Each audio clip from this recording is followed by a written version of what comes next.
हरे कृष्ण।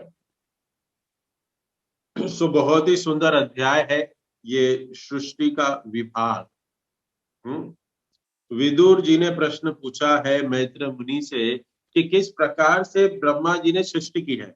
सबके मन में ये प्रश्न है कि सृष्टि उत्पन्न कैसे हुई है, ये सृष्टि की उत्पत्ति कैसे हुई। ये प्रश्न है, कौन पहले आया। हाँ, पूरे विश्व में इसके बारे में लड़ाई चल रही है कि हमारा धर्म पहले अस्तित्व में था या आपका धर्म। पूरी दुनिया में इसके ऊपर लड़ाई चल रही है। और अनेक अनेक प्रकार के अनेक अनेक लोगों के अलग अलग संप्रदाय में अलग अलग भावनाएं हैं। परंतु अमल पुराण, हमारा जो अमल पुराण 18 जो किताबें हैं, जो 12 स्कंद है, ये भागवत पुराण जो है जिसकी क्या पुष्टि करता है, भागवतम क्या कहता है।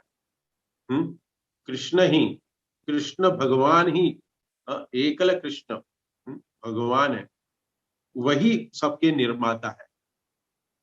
तो यही प्रश्न सौनक आदि ऋषियों ने सूत गोस्वामी से पूछा और उनको पूछे कि ये कैसे बनाया, ये सृष्टि कैसे हुई। हम जन्म लिए, हमने अपने नित्य कार्य करना शुरू कर दिए और फिर हम कुछ समय रहेंगे। जैसे हम कल चर्चा कर रहे थे हमारे क्लास में कि 6 प्रकार की स्टेजेस है।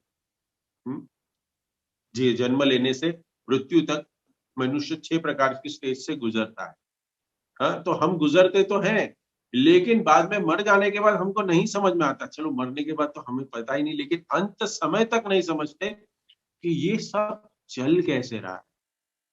हाँ, जब एक बिल्डिंग बनानी होती है तो उसके पीछे कितनी प्लानिंग, कितनी सारी मटेरियल की जरूरत होती है। यहाँ से मंगाओ, वहां से मंगाओ, उसका कोटेशन लो, प्लानिंग करो, प्रोजेक्ट बनाओ, इतना सब कुछ करते हैं।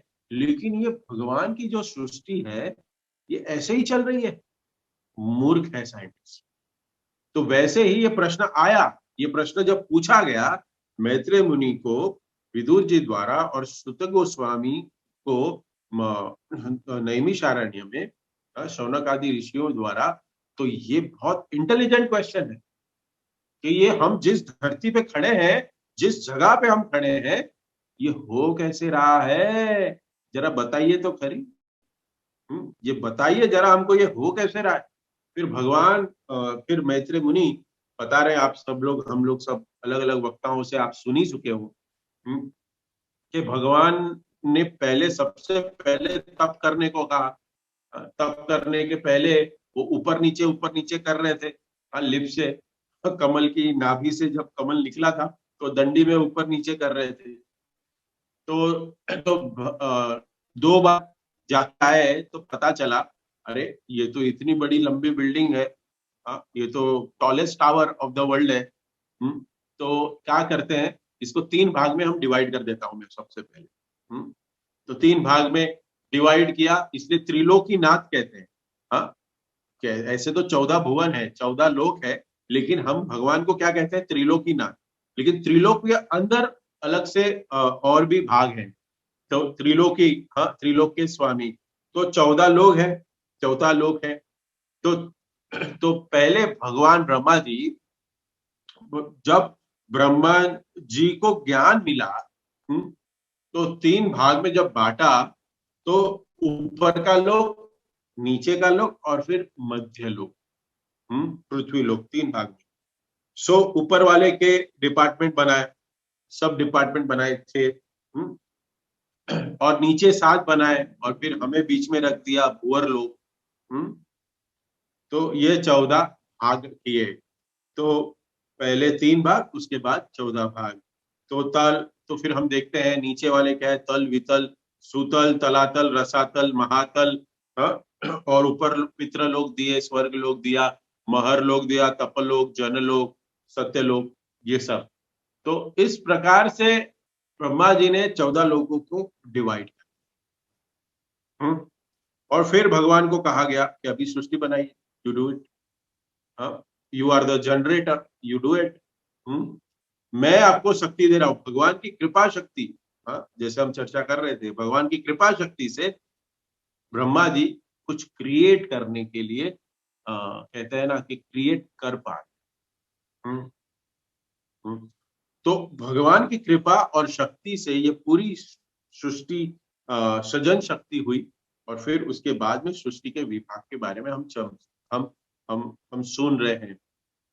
तो भगवान ने ब्रह्मा जी को 3 प्रकार का सृजन करने के लिए कहा।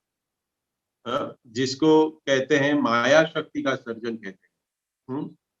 तो जो माया भगवान की पोटेंसी है, माया, हम्म, जो घेर लेती है माया शक्ति, उसका उसको बनाया। और फिर माया शक्ति ने अपना विस्तार किया। हम्म, दूसरी जो प्रकट करी सृष्टि वो है जिसको वैराज सृष्टि कहते हैं, जो ब्रह्मा जी से उत्पन्न हुई है। मनुष्य, पशु, कीट, पतंगे, सारी सृष्टि उत्पन्न होती है। और उसके बाद है उभय सृष्टि। उभय सृष्टि के अंदर सभी प्रकार के अवतार आते हैं, जैसे नारद मुनि का अवतार, चतुष कुमार, मानस पुत्र, ये सारे। तो ये सब ब्रह्मा जी से प्रकट हो रहे हैं। लेकिन लेकिन यहाँ हमें समझना चाहिए, लेकिन ये भगवान के अवतार है, भगवान के पार्षद है।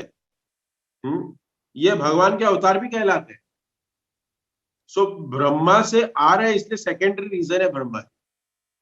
इसको उभय सृष्टि करने की शक्ति मिली, जिसको उभय सृष्टि कहते हैं। ये तो ये मेन 3 सृष्टि की चर्चा हम इस अध्यायों में हम करेंगे। ये 3 सृष्टि मेन है।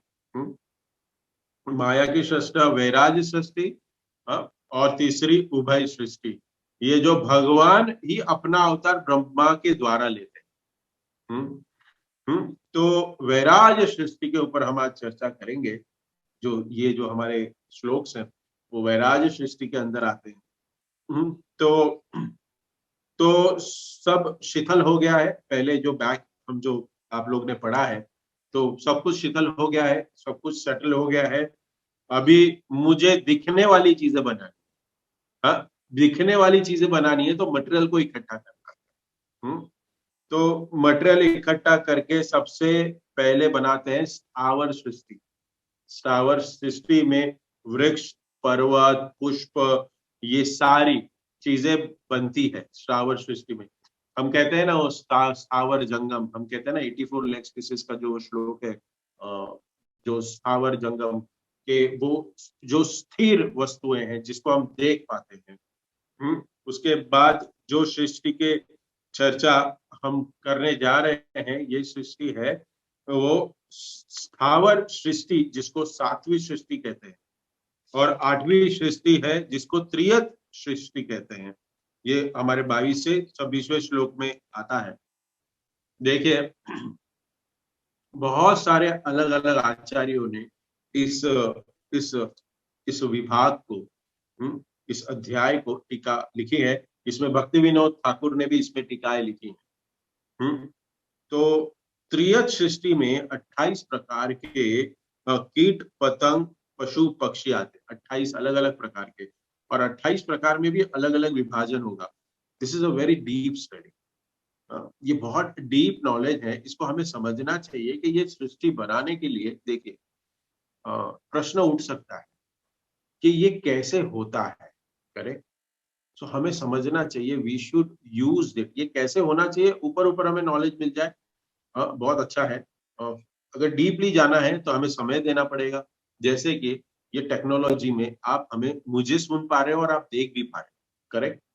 तो आपको पता है कि इसको कैसे यूज करना है, जूम का कौन सा बटन दबाना है, लाइव करने के लिए क्या बटन दबाना है, क्या करना है, ये सब आपको पता है, हमें भी पता है, हम ये यूज करते हैं। बट इसके पीछे क्या टेक्नोलॉजी है, उसके लिए क्या बनना पड़ेगा। इसके पीछे ये कोडिंग जिसने की है, जिसने ये सिस्टम बनाया है, उसको तो इन पूरे अंदर की वस्तुएं मालूम है ना। उसको तो बटन दबाना भी मालूम है, और उसको कैसे कोडिंग करना भी मालूम है, उसको कैसे बनाना भी मालूम है। ये ऐसे हो गया तो ऐसे होगा, ये ऐसे होगा तो वैसे होगा, ये सब कुछ जानता है। वैसे ही क्यों? क्योंकि वो उसका उसका एक्सपर्ट है। तो एक्सपर्ट हमारे कौन है? भगवान है। एक्सपर्ट कौन हमारे है? ब्रह्मा जी है। एक्सपर्ट कौन है? श्रील प्रभुपाद है। लिखा है यहाँ पे, हमें दिया है प्रभुपाद जी ने। तो हमें इसको समझने की कोशिश करनी चाहिए लेकिन हमें इस समझने के बाद जो हमारा फाइनल डेस्टिनेशन है क्या है, हमारा है सच्चिदानंद विग्रह अनादिरादिर गोविंदम सर्व कारण कारणम, भगवान Shri Krishna is a supreme personality of Godhead and I am the part and parcel of Krishna, that is to be understood. क्योंकि ये बहुत ही गहन वस्तु है और ये बहुत विषय है समझने के लिए। तो यहाँ पे कह रहे हैं कि यहाँ पे मैं अभी 22वें श्लोक के अनुवाद पढ़ना शुरू करूंगा, तो आप लोग भी अपना अपना देख सकते हैं अपने भागवतम में। हे शुद्धतम विदुर, निम्नतर पशुओं में गाय, बकरी, भैंस, काला बारहसिंगा, सुकर, नीलगाय, हिरन, मेंढा तथा ऊंट, मेंढा मतलब भेड़, तथा ऊंट, ये सब दो कोनों वाले हैं, दो कोनों वाले हैं। जो 8वीं सृष्टि है। 23 नंबर श्लोक में देखिए क्या लिखा है। घोड़ा, खच्चर, गधा, गौर, गौर, अरे भगवान श्री कृष्ण, भगवान गौरांग महाप्रभु, गौर ये क्या है? तो इसमें कुछ कुछ ऐसे हिंदी शब्द है ना, तो मैं कल जब पढ़ रहा था, मैं गूगल सर्च मार रहा था, ये कौन से प्रकार के प्राणी हम तो देख भी नहीं पा रहे, हमने तो देखे भी नहीं है, क्योंकि हम बम्बई वासी है, हम मेट्रो सिटीज में रहते हैं, हमें तो कुत्ता और बिल्ली, यही दो वस्तु, हम यही दो लोगों को, दो प्राणियों को जानते हैं, क्योंकि हमें यही दिखते हैं, घर में भी दिखते हैं और बाहर भी दिखते हैं। और कहीं कहीं आपको गाय दिख गई तो आपका नसीब, तो नसीब। तो अभी अभी आप लोग सब वृंदावन गए थे, तो आपको कुत्ते दिखे ज्यादा? नहीं, बंदर दिखेंगे और गाय दिखेगी। तो हर एक प्लेस का प्रभाव होता है। तो गौर, तो एक एक एक ऐसा पक्षी है वो, एक ऐसा प्राणी है, देखने में सांड जैसा होता है और ग्रेइश होता है वो, उसको उस प्रजाति को देख कहा गया है, गूगल पे आप सर्च कर सकते हैं, वो गौर कहा गया है उसको, हिंदी में गौर कहते हैं। तो उस जानवर को अगर कोई पाल लेना तो उसको गौर गौर, उसको देख के याद रहे गौर गौर, तो हमें भगवान का भी स्मरण होगा। हाँ, तो गौरांग महाप्रभु की कृपा मिल जाएगी। गौर, शरभ भैंस, जंगली भैंस कहते हैं। चावरी गाय, चावरी मतलब जो चवर करती है, तो चमर करना बोले तो हम चावल दिलाते हैं ना भगवान को, तो जो पूंछ से, जिसकी पूंछ है ना बहुत ज्यादा हिलती रहती है, वो हमेशा अपने आप को थपथपाती है या पूंछ हिलाते रहती है, तो चौरी गाय उसको कहते हैं। चावरी गाय। इन सबों में केवल एक खुर होता है। अब मुझसे उन पशुओं के बारे में सुनो जिसके 5 नाखून होते हैं। सबसे गया गुजरा जिसके 5 नाखून होते हैं, सबसे स्वार्थी, 5 नाखून। तो देखिए, कुत्ता, सियार, बाघ, लोमड़ी, बिल्ली, खरगोश, शाही, शाही क्या बता है, ये भी गूगल मारा था मैंने। शाही, आ, तो हैजॉक कहते हैं उसको, हैजॉक जिसमें कांटे होते हैं। शाही, सिंह, बंदर, हाथी, कछुआ, मगर, गोसा, गोह, एक बड़ी सी छिपकली होती है, सांप लिखा है लेकिन ये सांप मत समझना, एक छिपकली होती है जो सांप जैसे दिखती है, बड़ी सी लंबी पतली सी होती है, गोह इत्यादि के पंजों में 5 नाखून होते हैं। वे पंचनख अर्थात 5 नाखूनों वाले पशु कहलाते हैं। देखिए कितना इन डिटेल में ब्रह्मा जी द्वारा क्रिएशन करवाया है, कितना परफेक्ट प्लानिंग, इसको कहते हैं प्लानर, इसी को कहते हैं सुप्रीम पर्सनैलिटी, जिसको सब कुछ पता है। सब कुछ पता है, नहीं तो हम एक प्रोजेक्ट बनाते हैं उसमें 10 गलतियां करते हैं, 10 बार बग्स फिक्सिंग करते हैं, क्या क्या प्रॉब्लम आते रहता है पता ही नहीं हमें। हाँ, लेकिन भगवान की सृष्टि में कोई गलती नहीं, नथिंग नेवर हैपेंस। देखो क्रम है ये सारे, यहाँ पे डार्विन थियरी फेल हो जाती है, यहाँ पे हमें समझना चाहिए। हम बंदर से हम बन गए, अरे ये क्या है? हाँ, इतना मेहनत कर रहे, यहाँ पे देखो इतना सारा भागवतम हो रहा है, सब कुछ लिखा हुआ है, भगवान इतनी मेहनत कर रहे, और वहां पे वो डार्विन। प्रभुपाद होते तो उसको बोल देते क्या, प्रभुपाद तो बोले ही है डार्विन थियरी को फेल। एक बार प्रभुपाद ने उनको रास्कल कहे लेक्चर में, तो एक भक्त ने आके कहा कि प्रभुपाद ये क्या है, बोलता नहीं ये सच है, वो है ही ऐसे। लेकिन हमारी क्षमता, हमारी वो क्या क्वालिफिकेशन है, we can not use that. Prabhupada कहते हैं he is that dash dash dash and fools also, fools theory. और ये फूल्स की थियरी हम हमारे इंटेलिजेंट बच्चे बनाना चाहते हैं, और ये फूल्स की थियरी हम सिखा रहे हैं। क्या कहें, दुविधा ये। और फिर आगे 25वें श्लोक में क्या कहते हैं, कंक, गीध, बगुला, बाज, भाज, भल्लुक, मोर, हंस, सारस, चक्रवा, कौवा, उल्लू इत्यादि पक्षी बनाए गए कहलाते हैं। देखिए ये सब कुछ समझ में, ये सब कैसे बने हैं इसके बारे में मैत्रेय मुनि विदुर जी को बता, लेकिन वहां पे सुखदेव गोस्वामी परीक्षित महाराज को भी तो बता रहे। वहां पे परीक्षित महाराज की मृत्यु हो रही है, 7 दिन में मरने वाले हैं, और आदमी आके बोले कि भाई मैं मरने वाला हूं, मुझे पानी पिला दे, तो वो वही नहीं बताएगा आपको, क्या बताएगा, पानी कैसे बना, चलेगा? पानी कैसे बना वो चलाएगा, अरे बाबा पानी पिला दे। तो कहने का मतलब यह है कि यहाँ पे तत्व को सुन रहे हैं, तो तत्व कितना इंपॉर्टेंट है। सुखदेव गोस्वामी ये सब देखो, ये सब कुत्ता, बिल्ली, सियार, गौर, प्रभु जी ऐसे ऐसे नाम ले रहे पक्षी के, जैसे हमने कभी नाम भी नहीं सुने हैं। हाँ, आदमी कहे भाई कथा सुनाओ, भगवान श्री कृष्ण के रूप, गुण, लीला, माधुरी के बारे में सुनाओ, मैं मरने वाला हूं, मुझे ये सुनाओ, ये क्या सुना रहे हो? हाँ, कृष्णा कथा सुनाओ, भगवत धाम जाना है। हाँ? तो ये समझना चाहिए इसकी विशेषता, इसकी जरूरत क्या है, ये भागवत का अंश है, क्यों, ये क्यों दिया है, ये जो, क्योंकि कोई भी कथाकार इस भागवत में, तो बार बार कह रहा हूं, हर एक लेक्चर में बोल रहा हूँ कि स्कंद 3 के ऊपर कोई कथाकार कथा नहीं है, सो कॉल्ड कथाकार जो अपनी दुकान चला। श्रील प्रभुपाद के अनुयायी सभी कथा करते हैं, हर एक मंदिरों में हर एक श्लोक के ऊपर कथा चल रही है, जो आप लोग भी फॉलो कर रहे हो। क्योंकि तत्व है।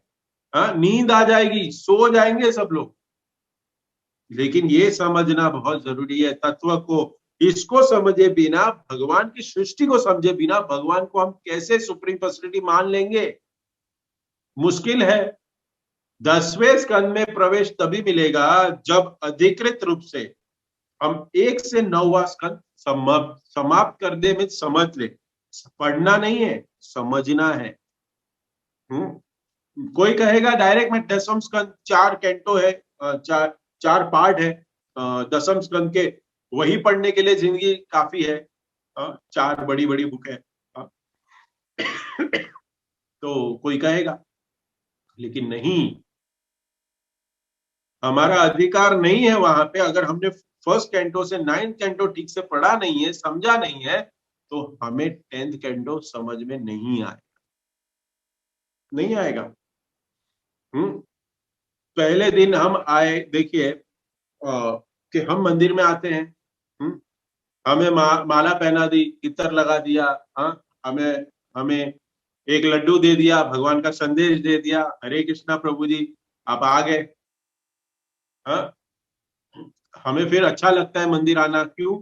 क्योंकि घर में तो क्लेश ही क्लेश है। सो कॉल्ड जो दुखी होता है उसको समझ में आ जाता है, तो तुरंत अट्रैक्ट होता है, मंदिर आना शुरू हो जाता है, भक्त आता है। और फिर बाद में प्रवचन में हमें पता चलता है कि आत्म साक्षात्कार का विज्ञान सुनो, हम शरीर नहीं है आत्मा है, हम शरीर नहीं है आत्मा है। और फिर व्यक्ति धीरे धीरे भूल जाता है। वो क्या भूल जाता है पता है? वो भूल जाता है मैं शरीर हूं।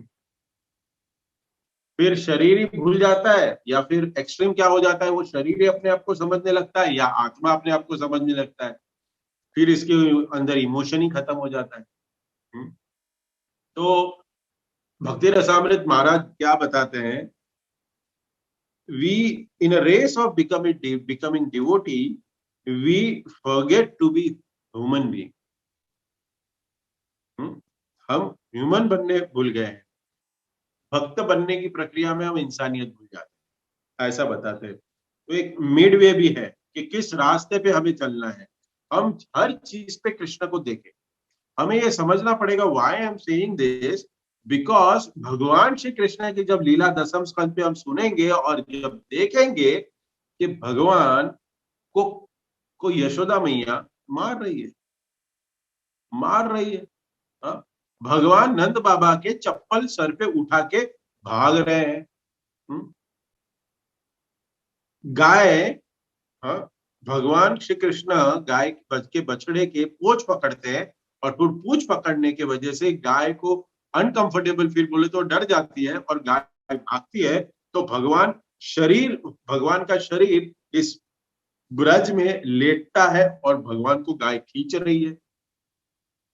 ये तो एक क्या कहते हैं, ये तो एक सजा होती है ना, बांध देंगे और फिर उसको घसीटा जाएगा। देखो कोमल कितनी मट्टी है, भगवान को कुछ नहीं। ये सब लीला है। अरे बाबा, जो जो जो ब्रह्मा जी जिन्होंने ये सृष्टि, ये जो कर रहे हैं काम, वो विफल हो गए। ब्रह्म व्योमोहन लीला हम वो भी सोच समझ रहे हैं, वो भी समझी हमने कि ब्रह्मा जी भ्रमित हो गए भगवान की ये लीलाएं देख के कि भगवान झूठा, हाँ, ग्वाल बाल के मुंह से खा रहे। ये सचमुच वहां पे जो बैठे वही भगवान है, जो यहाँ पे मटेरियल में आ गए तो तीन प्रकृति के गुण में उनको भी इफेक्ट हो गया। नो बाबा, नहीं, ऐसा नहीं है। इसके लिए हमें भगवान की सुप्रीमेसी, भगवान की जो तत्व है, भगवान की जो महत्वता है, उसको समझना पड़ेगा 9 अध्याय पढ़ के। क्योंकि अगर ये सही नहीं होगा ना तो हमारी भक्ति में, देखिए एक बहुत सुंदर, हम लास्ट संडे को हम तलासरी गए थे, तो देवकीनंदन प्रभु का लेक्चर हमने हमारे ग्रुप के लिए रखा था, तो हम लोग ने सुना। देवकीनंदन प्रभु ने बहुत सुंदर तरीके से बताया कि श्रद्धा होना और विश्वास होना, ये दो अलग अलग भक्ति के लिए बहुत इंपॉर्टेंट। भक्ति कर रहे हैं, हमें श्रद्धा तो है, लेकिन विश्वास होना मतलब क्या है? विश्वास होना मतलब जो भी जीवन में हो रहा है, जो भी कार्य हो रहा है, जो भी हम कर रहे हैं, वो सिर्फ और सिर्फ भगवान की इच्छा की वजह से हो रहा है, जिसके वजह से मैं आज सुखी हूँ, जिसके वजह से आज मैं दुखी हूँ, और मेरे जीवन में ये परिवर्तन हो रहा है। जब एक भक्त ये समझ जाता है, तब फिर उसको ये जो 26वें श्लोक में जो अनुवाद में बता रहे हैं, किंतु वे अपने को सभी प्रकार के सुखी समझता है। दुख है, लेकिन क्या कहते हैं? How are you? I am fine. अरे are you fine? Really fine? All are going good, ऐसा भी बोलते हैं। How are you? फाइन? या ऑल वेल। अरे ये क्या है? अरे हो ही नहीं सकते हम, लेकिन क्या है उसके बारे में हम आगे चर्चा करेंगे। भगवान श्री कृष्ण को मूर्ति मान लेना, हाँ, तो हमें हमें ये समझना चाहिए कि भगवान को, जैसे डीटी वर्शिप के बारे में मैं बता रहा था, हाँ, आई थिंक आप लोग के साथ ही लेक्चर में हुआ। यस, नहीं, मैं चक्रवर्ती प्रभु के उसको बता रहा था कि विग्रह को साक्षात भगवान कहते हैं उसमें कि मैं फर्स्ट कैंटो में आता है कि भगवान पंच महाभूत से नहीं बने, और यहाँ पे हम भगवान की विग्रह की सेवा कर रहे हैं। जो जो हम मेटल की पूजा करते हैं, मेटल के जो भगवान की जो विग्रह है उसकी पूजा करते हैं, वो पंच महाभूत से बना है। और भगवान वही श्लोक में कहते हैं 1.5 पॉइंट समथिंग, 5 पॉइंट उसमें है, फर्स्ट कैंटो के 5th चैप्टर। और वहां कहते हैं कि मैं 5 तत्वों से परे हूं, मैं उससे नहीं बना हूं। तो हम कैसे समझे? अरे विग्रह की हम सेवा कर रहे हैं, हाँ, 5 तत्वों से ही तो बनी हुई है, पंच धातु से एक धातु है। जो अगर हम कहें कि विग्रह हमारे एक मार्बल के बने हुए, तो वो भी तो 5 तत्वों में से एक है। और भगवान यहाँ कह रहे हैं कि मैं नहीं बना, तो ये कैसे समझे? तो यहाँ पे वहां पे समझना है कि भगवान तो है, लेकिन हमें नहीं दिखते। हाँ, जैसे प्रभुपाद की भी हम विग्रह रख रहे हैं, सबके घर में बैठे के होंगे प्रभुपाद, या कोई भी वस्तु है, तो ये तो पंच तत्व से ही बना है ना, भगवान की शक्ति से ही है। ये जो भी वस्तु हमें मिल रही है, हाँ, अगर मैं कुछ भी वस्तु करूँ, प्लास्टिक का है या मिट्टी का है या मेटल का है, ये तो सारी भगवान की शक्ति है। तो ये जो अर्च विग्रह है वो पंचभूत से बने हुए हैं, लेकिन भगवान कहते हैं मैं नहीं हूं। तो हमें इसमें ये समझना है, ये तब कभी समझेंगे हम ये सब चीज को जब हमारे बेसिक फिलोसॉफी फिक्स्ड हो, हम क्लियर होंगे हमारे। तो ये 9वें अध्याय, ये 9 स्कंद है इसके।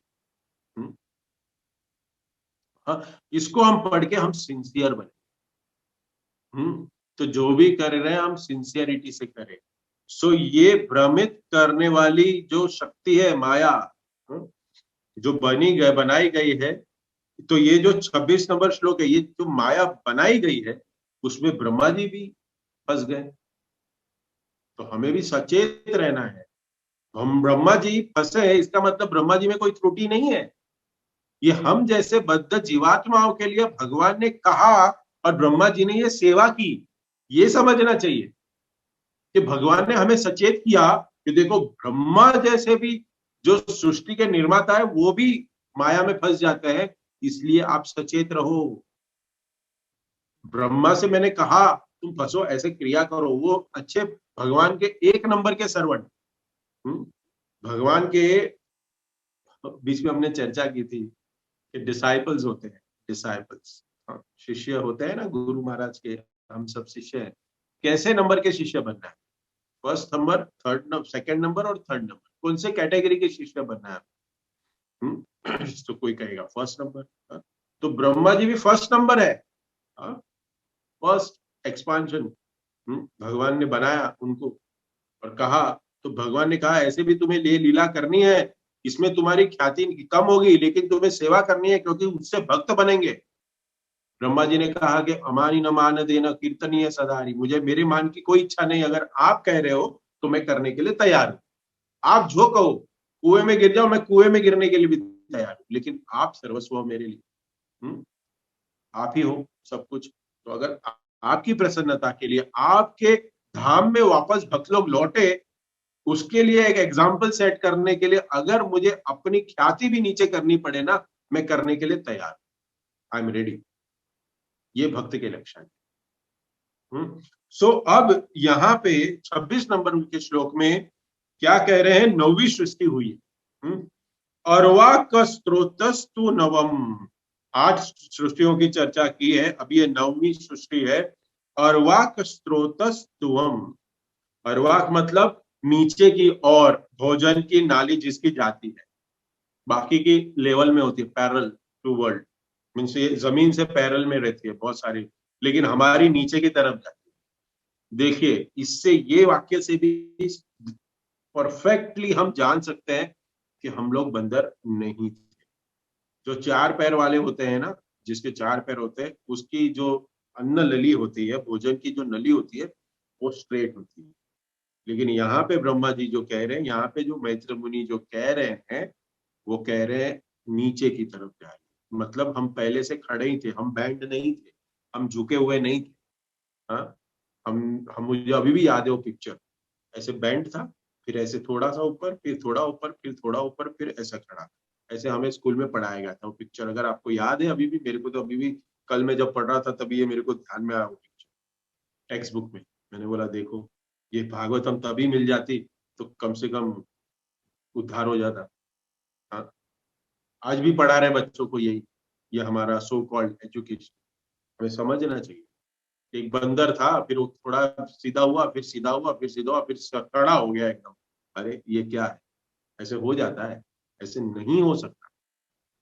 तो मनुष्य की सृष्टि क्रमानुसार 9वीं है। तो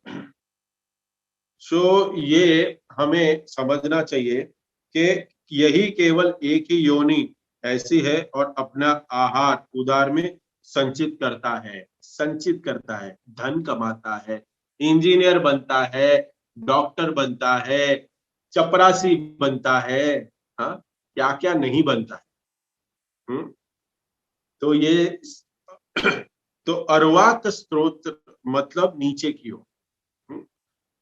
हम लोग नीचे की ओर जा रहे हैं, अधोगति हो रही है, लेकिन हम सो कॉल्ड मॉडर्न जो सिविलाइजेशन, ये जो कहते हैं ना, ये सो कॉल्ड वर्ल्ड, ये कहते हैं कि मनुष्य प्रगति कर रहा है, प्रगति कर रहा है, प्रगति कर रहा है। और वाक स्त्रोतस्तु, इसके लिए ही मनुष्य माना जाता है। और उसी के लिए, इसी कार्य करने के लिए मनुष्य जिंदगी भर काम करता है। काम क्यों करता है? खाने के लिए। और खाते क्यों है? कमाने के लिए। हाँ, कमाने जाए तो शक्ति चाहिए, इसलिए खाता है। कमाते किसके लिए? कहता है खाने के लिए। और खाते किसके लिए? तो कमाने के लिए। क्या यार, ये कमाना, खाना, खाना, कमाना, इसमें ही पूरी जिंदगी चली जा रही है। तो ये पशुओं के बाद मनुष्य सृष्टि हुई, नवम सृष्टि है। उसमें कहा इस सृष्टि के अंदर विशेष क्या है? क्षत्रेक विधो नृणाम। एक ही चीज है, क्षत्रिय वंश के विदुर एक विधु, इसको नर कहा जाता है। यह है ना, टॉन्ट मारने के शब्द है। हाँ, मैत्रेय मुनि इसको टॉन्ट में कह रहे हैं कि इसको नर कहा जाता है, ये नर। हाँ, जिसके लिए उधर ही सब कुछ है, पेट ही सब कुछ है। देखिए, अगर किसी को हम लेक्चर में बैठे हैं और पता चल गया कि वहां पे प्रसाद शुरू हो गया है और वहां पे गुलाब जामुन और मटर पनीर है, फिर आप लेक्चर में आप ध्यान दे पाओगे? चैट में लिख के भेज सकते हैं। और आपको कथा सुननी और वहां गुलाब जामुन और मटर पनीर प्रसाद में बांट रहे हैं भक्त लोग, तो आप लेक्चर में बैठ पाओगे? आप लेक्चर सुन पाओगे? बताइए। ये सिद्धांत है भाई, ये विकार है, ये सब कुछ, ये चर्चा चल रही है। कह रहे कि अरे प्रभु जी, कहाँ कथा भी था, वहां प्रसाद देखो, मटर पनीर है, गुलाब जाम बन रहा है। हाँ, तो वहां पे आकर्षण होगा, चला जाएगा। सो उदर भरणेन एवचा, उदर भरने के लिए व्यक्ति काम करते रहता है। और इस जाति का स्पेशलिटी क्या है? हमारे में स्पेशलिटी क्या है? हमारे स्पेशलिटी ये है, रजो अधिकम कर्म परा। रजोगुण ज्यादा है हमारे। शेर के सामने घास डालो, नहीं खाएगा। गाय के सामने मांस डालो, नहीं खाएगी। लेकिन मनुष्य एक ऐसा प्राणी है, ये एक ऐसा जीव है, कुछ भी डालो, सब हमको चाहिए। हमको मौका मिले पे चौका मारते हैं, हमको जो मिले उन सब खा लेते। उदर भरने न ए बचा, उदर भरने के लिए ही मनुष्य जाना जाता है, पेट भरने के। इस पेट में खाना भी डालता है और इसी पेट में पैसा भी डालता है, संचित करते रहता है।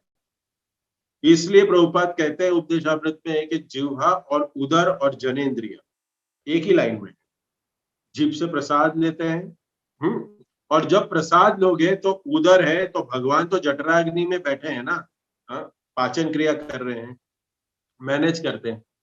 तो उसी उसी उसी प्रसाद लेते हैं, तो फिर उदर में भगवान उसको पचाते हैं। और जब ये पचाते हैं, भगवान ये प्रसाद को पचता है, तो हमारी काम वासना कम होती है। सर्व इंद्रिय उपशांताय, अगर सारी इंद्रियों को अगर आपने शांत कर दिया, तो जनार्दन संतुष्ट हो जाते हैं। कहते हैं आशुतोष है, शिव जी जल्दी संतुष्ट होते हैं। लेकिन तुष्यंति आशु जनार्दन, प्रचेतास को नारद मुनि कहते हैं, भागवत में हम सुनेंगे आगे कैसे क्या कहते हैं।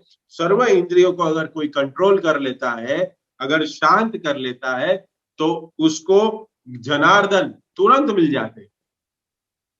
भगवत गीता में भी हम पढ़ते, काम एष क्रोध एष रजो गुणा समुद्भव।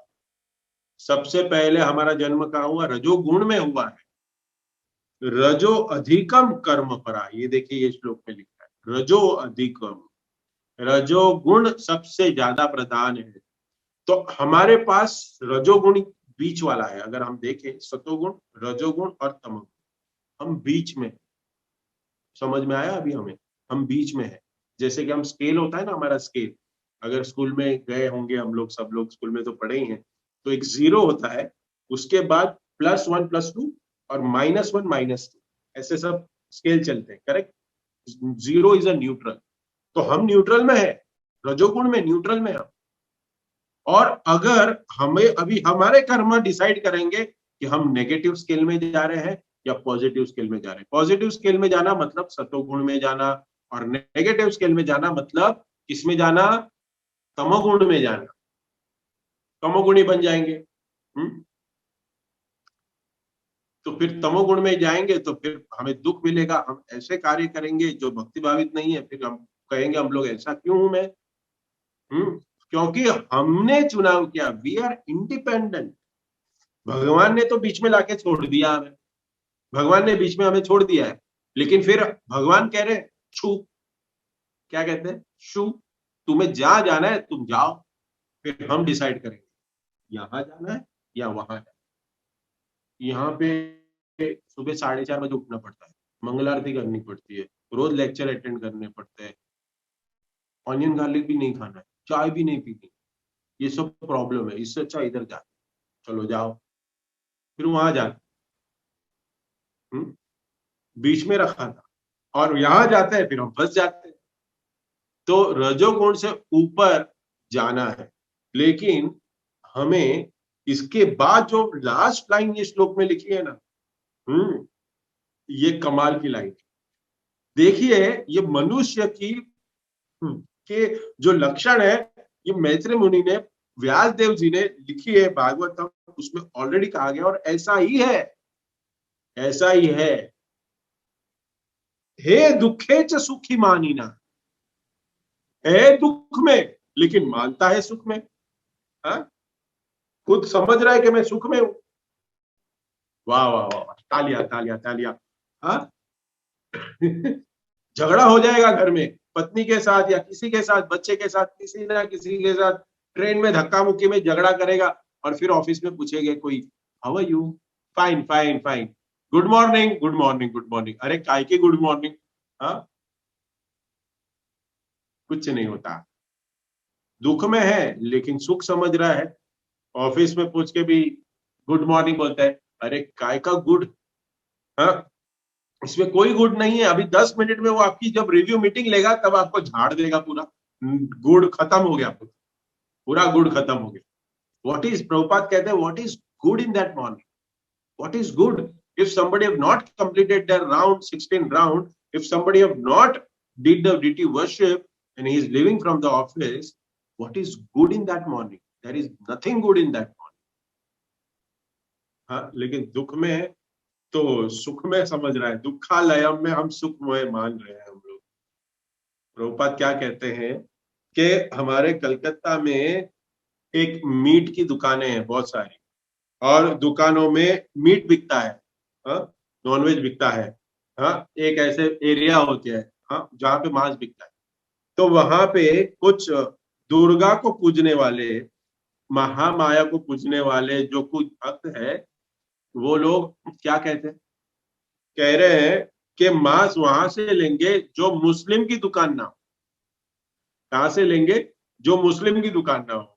प्रभुपाद कह रहे हैं, खा तो तुम मांस ही रहे हो, लेकिन यहाँ पे अपना सिद्धांत दिखाने का, मुस्लिम से नहीं खरीदेंगे, हम हिंदू की दुकान से खरीदेंगे। तो इसलिए क्यों ऐसा है, क्योंकि मनुष्य की जो नवम सृष्टि भगवान ने की गई है ब्रह्मा द्वारा, उसकी वैल्यू उसको नहीं पता। ये नवम सृष्टि की वैल्यू हमें नहीं पता कि नवम सृष्टि भगवान ने बनाई किस लिए। अगर पता चल जाए ना, आनंद आ जाएगा। हाथ में हीरा है और बच्चे को मालूम नहीं है कि ये हीरा है, तो बच्चा क्या करेगा, वो एक कांच का टुकड़ा लेके घूमेगा, वो लूडो की डाइस जैसे समझेगा, तो डाइस समझेगा, समझो। हाँ, तो कभी इधर गिराएगा और फिर गुम हो गए, अरे तुमने डायमंड घुमा दिया, अरे ये तो लूडो था ना पापा, लूडो की डाइस थी। जब वैल्यू पता चलेगी, अरे पापा लूडो नहीं था, वो 1 करोड़ का डायमंड था, तब फिर वो भी ढूंढने लगेगा। तो प्रभुपाद ने हमें बताया कि you are not the ludo dice, you are the diamond. हम लोग डायमंड है। ये जो शरीर मिला है हमें, ये जो नवम सृष्टि में आए हम लोग, ये भगवान की भक्ति करने के लिए आए हैं, भगवान को जानने के लिए आए। जो हमें इंटेलिजेंस दिया है, इन सभी सृष्टि, जो सातवीं सृष्टि है, छठवीं सृष्टि है, उसमें जिन जिन प्राणियों को बनाया है, उसके आगे तुम लोग को बनाया और बुद्धि भी दी। वो क्या करने के लिए, साइंटिस्ट रिसर्च करने के लिए नहीं दिए। रिसर्च तो मैंने सब करके दे दिया है, सारे वेदों में, भागवतम में सारा रिसर्च आता है। आपको तो सिर्फ मुझे जानना है and come back to Godhead, लेकिन हम वो कर ही नहीं रहे। हम हम नेगेटिव स्केल में चल रहे हैं। भक्त के लिए नेगेटिव स्केल में चलना मतलब तमोगुण में आना, लेकिन एक कर्मी व्यक्ति के लिए वही नेगेटिव बहुत पॉजिटिव है। बहुत पॉजिटिव है। हमारे ग्रुप में एक भक्त आना चाहता था हमारी यात्रा में, उसके पिताजी ने नहीं आने दिया। क्यों? क्योंकि ये बच्चा पॉजिटिव हो रहा है, लेकिन उसके हिसाब से तो नेगेटिव है ना। मुझे 2-3 भक्तों ने पूछा ऐसे क्यों है, मैंने उनको समझाया कि बाबा उसको लग रहा है उसके बाप तो कर्मी है, उसको लग रहा है कि बेटा बिगड़ रहा है, हमारी नजर में तो लग रहा है कि बेटा सुधर रहा है।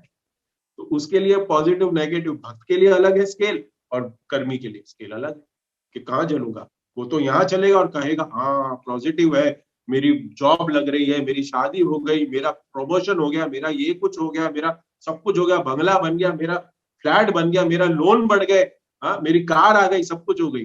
वो क्या बोलेगा इसको? इसको बोलेगा पॉजिटिव। लेकिन एक भक्त क्या कहेगा, अरे मैं ये सब कर रहा हूँ लेकिन मेरी भक्ति नहीं हो रही है, इसका मतलब मैं तो नेगेटिव में जा रहा हूँ, नेगेटिव स्केल में जा रहा हूँ, मैं तो तमोगुण में जा रहा हूँ। ये समझना है हम। क्योंकि हमें इस जीवन का इंपॉर्टेंस नहीं पता। तो ये बहुत खतरनाक है ये। देखिए ये जो लास्ट लाइन है ना, सच में रजोधिका कर्म परा दुखे च सुखी मानिना, रजोगुण इसमें कूट कूट के भरा है, और जो दुख में है वो हमेशा सुख समझता है। देखिए तो बहुत ये है कि ये सारे वेदों, सारे सारे ग्रंथों, सबको इसका एक ही मर्म है। ये मनुष्य शरीर ऐसे ही नहीं मिला है। नवम सृष्टि करी है, तो ये नवम सृष्टि से हम लोग वापस 7th और 6th में भी जा सकते हैं, हम पशु भी बन सकते हैं। हाँ, ये मनुष्य शरीर क्यों मिला है? आहार निद्रा भय मैथुन के लिए नहीं मिला है। आहार निद्रा भय मैथुनम च,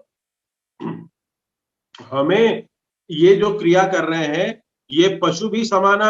अगर हम लोग ये भक्ति नहीं करते हैं तो पशु भी समाना तो क्या नहीं करते। हाँ? 2 पैरों पे चलने वाले हम पशु बन जाएंगे। हम है तो 9वीं योनि में है, लेकिन हम कार्य कर रहे हैं 5वीं और 6वीं के, 7वें। पशु भी नराणा, क्या कहते हैं, धर्मो ही तेषाम, तो विशेषाम, धर्म ही एक विशेष है। ये धर्म है मनुष्य के जीवन में, जिससे वो मनुष्य पशु से विभिन्न समझता है। तभी वो धर्म आएगा तो ही नवम सृष्टि में, नहीं तो वो कौन सी सृष्टि में? 7th और 8th, 6th 7th और 8th सृष्टि में है। तो हमें नवम सृष्टि का मनुष्य बनने के लिए हमें 84 लाख योनियों में से जाना पड़ेगा, घूम घूम करके आए। तो प्रहलाद महाराज के सामने जब नरसिंह भगवान प्रकट हुए, तो उन्होंने क्या कहा? बोलो क्या चाहिए? बोले कि मुझे आप ऐसा वरदान दीजिए कि सारी इच्छाएं समाप्त हो जाए। प्रहलाद महाराज कह रहे नहीं कुछ और मांगो, प्रहलाद महाराज मांग रहे कि सारी इच्छाएं समाप्त हो जाए, प्रहलाद महाराज कह रहे यही दे दो। लेकिन भगवान कह रहे, नरसिंह भगवान नहीं और कुछ मांगो। तो प्रहलाद महाराज क्या कह रहे हैं? 7वें स्कंद के 10वें अध्याय में 8 नंबर श्लोक में क्या कहते हैं? अगर आप खोल सकते हैं या तो यहाँ स्क्रीन पे भी शेयर कर सकते हैं, मैंने कहा था। तो यश्य यश्य नाशंति जन्मनः, देखो लास्ट वर्ड है ये 8वें श्लोक का, यश्य नाशंति जन्मनः। आप मुझे देने की बात कर रहे हैं, आप मुझे देने की बात कर रहे हैं कि जन्म से ही मैंने 12 चीजों, मनुष्य ने अपने 12 चीजों का नाश कर दिया। जन्म से मनुष्य शरीर पाते ही हम 12 चीजों का नाश कर चुके हैं। हाँ, इसमें आ रहा है यस्य नाशयन्ति जन्मनः, जन्म से ही 12 चीजों का हनन कर दिया हमने। क्या क्या? प्रहलाद महाराज बना रहे, इंद्रियाणी, इंद्रियों का हमने दुरुपयोग किया, खाना पीना, समोसा, गोलगप्पे, पिज्जा, पास्ता, मदिरा। हाँ, अभी तो ड्रग, हाँ बवंडर आया है ड्रग का तो। हाँ, कोकेन, चरस, गांजा कहाँ कहाँ से आता है समझ में। अच्छे दिखने, चेहरे, ड्रग्स में लिप्त है। हाँ, एक जो हम कहते हैं ना कि हमारे लिए स्टार है, वो स्टार वाले जो लोग हैं वैसे वो ऐसे चीजों में फंसे। इंद्रियाणी, प्रहलाद महाराज कहते हैं पहली चीज इंद्रियों का दुरुपयोग करना। मन, मन का दुरुपयोग किया है। 12 काउंट करिएगा, इसमें 12 आएंगे। 12 चीजों का हनन हमने किया है, हम सभी ने मिलकर, हम सभी ने मिलकर। इंद्रियाणी मन, मन का, मन को कहां कहां लगाया नहीं हमने। मन तो लगाना था ठाकुर जी की चरणों में, हाँ, लेकिन कहाँ लगाया हमने, हमने संसार में लगाया। तीसरी चीज प्राण, प्राण लगा दिए। हाँ, तो मेरा सारा जीवन लगा पड़ा है बिल्डिंगों बनाने में, प्रॉपर्टी बनाने में, बैंक बैलेंस बनाने में। जीवन संतुष्ट होना चाहिए, मेरा मकान बन जाए 500 गज का, मेरा एक प्रॉपर्टी बन जाए, बस मन इसमें ही लगा है। हाँ, प्राण लगा दिया, दुरुपयोग किया है। चौथी चीज आत्मा, आत्मा का मतलब यहाँ पे शरीर बताया गया, यहाँ पे आत्मा का मतलब शरीर दिया गया है। आत्मा मतलब वो आदमी की नहीं कि आत्मा देहात्मा, देहात्म बुद्धि ये कह रहे हैं, शरीर लगा। पांचवी क्या है, धर्मो, धर्म भी लगा दिया, ये सबसे इंपॉर्टेंट। हाँ, धर्म तेषा अधिको विशेषा, धर्म विशेष बताया था, वो विशेष चीज जो थी वो भी हमने भौतिक कार्यों में लगा दी, धर्म को भी भौतिक कार्य में लगाया। धर्म से हमें क्या मिले, अर्थ मिले कहते हैं, और अर्थ से क्या मिले, हमें काम मिले। हाँ, काम के बाद हमें मोक्ष मिलेगा, मिलेगा क्या, नहीं मिलेगा। हाँ, जिस व्यक्ति का जीवन काम में लगा हुआ है उसका मोक्ष कहां से मिलेगा। पुनरपि जननम पुनरपि मननम पुनरपि जननी जठरे शयनम, लेकिन अपने धर्म को भी हनन कर दिया। कौन पाल रहा है आज धर्म, कोई धर्म फॉलो ही नहीं करना चाहता है, खास करके हम जैसे मॉडर्न लोग। धर्म क्या है, क्या है, ये तो सब माइथोलॉजी है, ऐसे हमें सिखाया जा रहा है। तो ये नई बात नहीं है, ये आपको ये इस श्लोक से हमें पता चलना चाहिए कि ये ऐसे, ये तो ऑलरेडी बताया है, प्रहलाद महाराज ने ऑलरेडी कह दिया, वो भी भगवान को कहा। धृति, उसके बाद क्या आता है, धृति, टॉलरेंस, अपना धैर्य था, धैर्य को भी छोड़ दिया है, वो भी छोड़ दिया। बात बात पे गुस्सा कर रहा है, बात बात पे लड़ाइयां हो रही है, सब जगह पे लड़ाई लड़ाई हो रही है। हम्म हम्म तो उसने टॉलरेंस भी छोड़ दिया। तो हमने देखा कि हम देखते हैं ना कि कुछ भी छोटी छोटी बात में मतभेद, भेद परिवार में भी है, मित्रों में भी है, ऑफिस में भी है, सब बाजू है। देखिए, कुत्ते को पत्थर मारो क्या करता है, और अगर पत्थर मारेगा हम क्या, कुत्ते के पास कोई ऑप्शन नहीं, वो भौंकेगा। लेकिन हमारे पास ऑप्शन है कि मैं कैसे रिएक्ट करूं, मैं इसको छोड़ दूं या उसके ऊपर भौंकूं। लेकिन यहाँ पे हम क्या कर रहे हैं, सेम रिएक्ट करते हैं, एक पशु जैसे रिएक्ट करता है वैसा ही रिएक्ट करता है, लेकिन पशु से तो हम अलग है ना। धर्मो ही तेषाम अधिको विशेष, धर्म करना वो भी छोड़ दिया है, धैर्य छोड़ दिया है। फिर क्या छोड़ा हमने, मति, हमने मति भी छोड़ दी है। जो हमारी बुद्धि है वो भी हमने छोड़ दी, संसार में लगा दी। इंटेलिजेंट क्यों बनना है, ज्यादा पैसा कमाना। आईक्यू मतलब आईएएस ऑफिसर बन जाओ, आईपीएस ऑफिसर बन जाओ, हाई प्रोफाइल बन जाओ, यही है, ब्यूरोक्रेट बन जाओ। लेकिन भजन कर रहा है तो व्यक्ति को कहता है इसके पास कोई काम धंधा, इसके पास कोई काम नहीं है, ये कॉलेज में शायद फेल हो गया रहेगा, इसके लिए वो साधु बन गया। ये बुद्धिहीन बताया गया। और उसके बाद में बताया गया है आठवां, ये था रहा है, ये 7 हो गई है, 8 हुए है हिया। हिया मतलब लज्जा। हिया मतलब लज्जा, लज्जा, पहले स्त्रियों की लज्जा। हाँ, वो एक कहते हैं ना कि वो लज्जा से रहती थी। प्रणाम करती थी, पत्नी की सेवा करती थी। आज किसी स्त्री को बोलो कि पति को प्रणाम करने के लिए, तो डोमिनेटिंग बोलेंगे, डोमिनेटिंग है मेल सोसाइटी। हम्म? हम बराबरी का हक चाहते हैं। तो सरकार से मांगो, सरकार ने दिया है, सब कुछ दे दिया है, लेकिन ये वैष्णविज्म में नहीं, ये मटेरियल मटेरियल वे में मैं बात कर रहा हूँ। इसको गलत तरीके से मत लीजिए, नहीं कह गया, लेकिन लेकिन स्त्री ने भी छोड़ी है, और और पुरुष ने भी छोड़ी। देखिए, मैं बहुत बार कभी कभी देखता हूँ कि मंदिरों में कौन आता है, जो भगवान के भक्त हैं, भक्त तो नहीं कह सकते, जिसकी श्रद्धा है, विश्वास नहीं, श्रद्धा है, तो वो भक्त लोग, वो व्यक्ति आते हैं हमारे मंदिरों में, लेकिन अपनी बेटियों को, अपने लोगों को, खुद को भी क्या पहनना चाहिए वो नहीं। वेस्टर्न आउटफिट, छोटे छोटे कपड़े पहन के आते हैं भगवान के सामने। ये लज्जा छोड़ दी हमने, और ये अभी ये श्लोक पढ़ने के बाद मुझे ऐसे लग रहा है कि ऐसे ही होगा। हम्म? पुरुष पुरुष का कर्तव्य नहीं भाई, स्त्री को स्त्री का कर्तव्य नहीं भाई, लज्जा रखे, कुछ तो भी करे। लेकिन होता क्या है कि एक दूसरे पे हावी है। हाँ, लज्जा छोड़ दी है हमने। किया। उसके बाद है, उसके बाद है श्री तेजस्य च। तो हमें हमें दुरुपयोग कर दिया है हमने। हमने दुरुपयोग कर दिया है हमारे धन का। हाँ, धन का दुरुपयोग। हम हम धन का क्या कर रहे हैं, दुरुपयोग कर रहे हैं, मीन्स अलग अलग हमारे मटेरियल वर्ल्ड में जो हमें हमें हमारी सुखी पाना है, हमें सुखी बनना है, उस चीज को हम लोग अपना रहे हैं, खरीद रहे हैं, लेकिन हमें कुछ उसका आनंद तो नहीं मिल रहा है। उसके बाद हमें मिल रहा है तेज, हमारा बल हमने अलग अलग वस्तुओं, इस मटेरियल वर्ल्ड की वस्तुओं पाने के लिए हमने हमारा बल भी लगा दिया है, जबकि बल किधर लगाना चाहिए, भक्ति पाने के लिए, उसमें भी चला गया।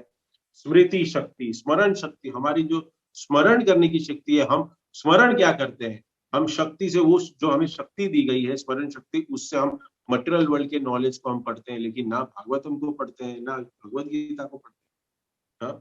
उसके बाद सत्यम, सच बोलना तो छोड़ ही दिया है। प्रहलाद महाराज कहते हैं कि व्यक्ति एक जो जो नौवीं कहते हैं ना, नौवीं कैटेगरी का जो व्यक्ति जो बनेगा, ब्रह्मा जी बनाएंगे, वो तो कभी सच बोलेगा ही, झूठ बोलेगा। तो तो ये हमारा जो सत्यम जो है, हाँ, ये भी हमने छोड़ दिया। तो ये ऐसी सारी वस्तुओं की वजह से ये क्या है कि हम दुख का अनुभव करें, यही कारण है। ये जो 12 वस्तु जो प्रहलाद महाराज कह रहे हैं, 12 वस्तु तोड़ छोड़ दिया हमने। हाँ, ये 12 जो गुण है, जो एक दोनों को डिफ्रेंशिएट करता है, पशु को और मनुष्य को, लेकिन हमने ये सारी वस्तुएं छोड़ दी, ये सारे गुण हमने तोड़ दिए, हमने छोड़ दिया निकाल। तो जिसके वजह से यहाँ पे परफेक्टली लिखा है, रजोगुण में हम स्थित है, और उसके बाद हम दुख में हैं, लेकिन फिर भी ये दुखालय में हम दुख का अनुभव कर रहे हैं, लेकिन फिर भी हम सुखी बनने का नाटक कर रहे हैं। ये बहुत सुंदर इसमें बताया जा रहा है कि मनुष्य पशुओं से भी अधिक कामुक होता है, और ये तात्पर्य बहुत सुंदर है, लेकिन हमने तात्पर्य को कवर कर लिया है। तो ये ये जो श्रद्धा के, सॉरी, हम जो ये दसम स्कंद है, उसमें भगवान की अलग अलग शक्तियों का प्रकट हुआ, प्रदर्शन हुआ कि कैसे बनाया। हम देखते हैं ना कि ये सभी चीजों को कोई प्लानिंग चाहिए, ये प्लानिंग है, और जिसकी वजह से हम यहाँ पे ठीक से बैठ पा रहे हैं, हम उड़ नहीं रहे। मैं तो हमेशा उदाहरण देता हूँ कि ये एक रोटेशन जब लेती है पृथ्वी, तो एक 24 घंटे में लेती है, और इसका जो घूमने की जो स्पीड है, 40,000 kilometre is a periphery of the world, उसको 24 से डिवाइड कर दीजिए, तो आपको पर घंटे में कितना किलोमीटर काट रही है धरती, वो हमें मिल जाएगा। तो वो होता है कितना पता है आपको, 14,000, अप्रोक्सीमेट 14,000 किलोमीटर पर आवर की स्पीड से ये पृथ्वी घूम रही है, और ये प्लेन की भी स्पीड से ज्यादा है। और हम को कोई भी इम्बैलेंस नहीं लगा, हम शांति से सो जाते हैं। गाड़ी में, ट्रेन में सोते हैं, सो पाते हैं नहीं, क्योंकि हिलती है गाड़ी। हम बहुत बार भक्तों ने अनुभव किया हो, लेकिन इतनी स्पीड से घूम रहा है ये पृथ्वी, लेकिन ना हमें जेट लैग होता है, ना हमें हिलने का अनुभव होता है, कुछ नहीं होता। यही भगवान की सुप्रीमेसी, यही कृष्ण कॉन्शियसनेस, कि हम ऐसी शक्तियों को देखें और भगवान श्री कृष्ण का स्मरण करें। तो यहाँ पे भी वही है, ये जो थर्ड कैंटो में भी हमें यही समझना है कि दिस इज कृष्णा कॉन्शियसनेस। हम ये सारी सृष्टि को समझ के हम भगवान के को जाने कि भगवान ने हमारे लिए कितना सब कुछ किया, क्यों किया, ये सृष्टि क्यों बनाई, क्योंकि हमें एंजॉय करना है, हमें एंजॉय करना है। इसके लिए इतना सारा काम करना पड़ा ब्रह्मा जी को और भगवान। बहुत सुंदर श्लोक है। So thank you for taking so much time, but श्लोक ही इतने ज्यादा थे। तो किसी का कोई प्रश्न, कमेंट्स, टिप्पणी अगर है तो पूछ सकते हैं। Thank you. हरे कृष्णा। श्रील प्रभुपाद की जय। Recording stop.